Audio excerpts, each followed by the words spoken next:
Judges chapter 20. Then all Israel, from Dan to Beersheba, and from the land of Gilead, came together as one and assembled before the Lord in Mizpah. The leaders of all the people of the tribes of Israel took their places in the assembly of God's people, 400,000 men armed with swords. The Benjamites heard that the Israelites had gone up to Mizpah. Then the Israelites said, "Tell us how this awful thing happened." So the Levite, the husband of the murdered woman, said, "I and my concubine came to Gibeah in Benjamin to spend the night. During the night the men of Gibeah came after me and surrounded the house, intending to kill me. They raped my concubine, and she died. I took my concubine, cut her into pieces, and sent one piece to each region of Israel's inheritance, because they committed this lewd and outrageous act in Israel. Now, all you Israelites, speak up and tell me what you have decided to do." All the men rose up together as one, saying, "None of us will go home. No, not one of us will return to his house. But now this is what we'll do to Gibeah. We'll go up against it in the order decided by casting lots. We'll take 10 men out of every 100 from all the tribes of Israel, and 100 from 1,000, and 1,000 from 10,000, to get provisions for the army. Then when the army arrives at Gibeah in Benjamin, it can give them what they deserve for this outrageous act done in Israel." So all the Israelites got together and united as one against the city. The tribes of Israel sent messengers throughout the tribe of Benjamin, saying, "What about this awful crime that was committed among you? Now turn those wicked men of Gibeah over to us, so that we may put them to death and purge the evil from Israel." But the Benjamites would not listen to their fellow Israelites. From their towns they came together at Gibeah to fight against the Israelites. At once the Benjamites mobilized 26,000 swordsmen from their towns, in addition to 700 able young men from those living in Gibeah. Among all these soldiers there were 700 select troops who were left-handed, each of whom could sling a stone at a hare and not miss. Israel, apart from Benjamin, mustered 400,000 swordsmen, all of them fit for battle. The Israelites went up to Bethel and inquired of God. They said, "Who of us is to go up first to fight against the Benjamites?" The Lord replied, "Judah shall go first." The next morning the Israelites got up and pitched camp near Gibeah. The Israelites went out to fight the Benjamites and took up battle positions against them at Gibeah. The Benjamites came out of Gibeah and cut down 22,000 Israelites on the battlefield that day. But the Israelites encouraged one another and again took up their positions where they had stationed themselves the first day. The Israelites went up and wept before the Lord until evening, and they inquired of the Lord. They said, "Shall we go up again to fight against the Benjamites, our fellow Israelites?"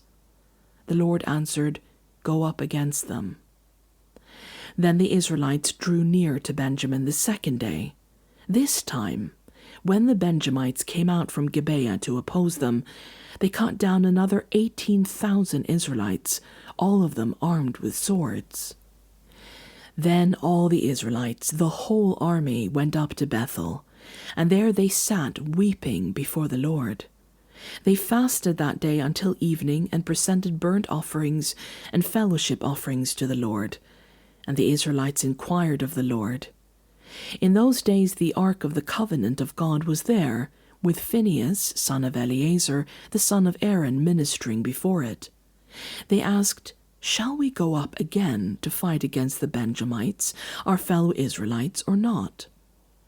The Lord responded, "Go, for tomorrow I will give them into your hands." Then Israel set an ambush around Gibeah.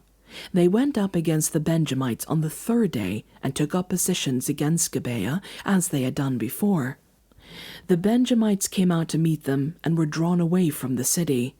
They began to inflict casualties on the Israelites as before, so that about 30 men fell in the open field and on the roads, the one leading to Bethel and the other to Gibeah.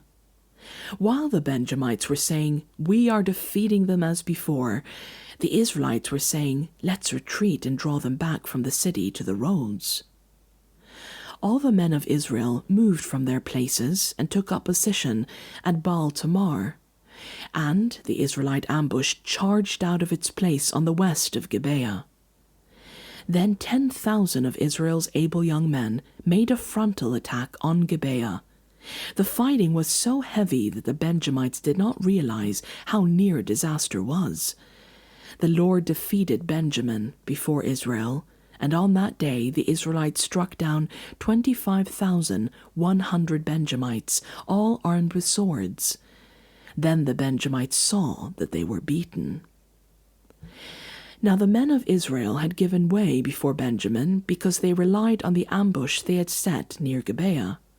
Those who had been in ambush made a sudden dash into Gibeah, spread out, and put the whole city to the sword.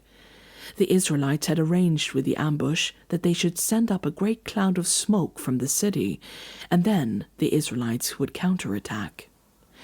The Benjamites had begun to inflict casualties on the Israelites, about 30, and they said, "We are defeating them as in the first battle." But when the column of smoke began to rise from the city, the Benjamites turned and saw the whole city going up in smoke. When the Israelites counterattacked and the Benjamites were terrified because they realized that disaster had come on them. So they fled before the Israelites in the direction of the wilderness, but they could not escape the battle. And the Israelites who came out of the towns cut them down there. They surrounded the Benjamites, chased them, and easily overran them in the vicinity of Gibeah on the east. 18,000 Benjamites fell, all of them valiant fighters. As they turned and fled toward the wilderness, to the rock of Rimmon, the Israelites cut down 5,000 men along the roads.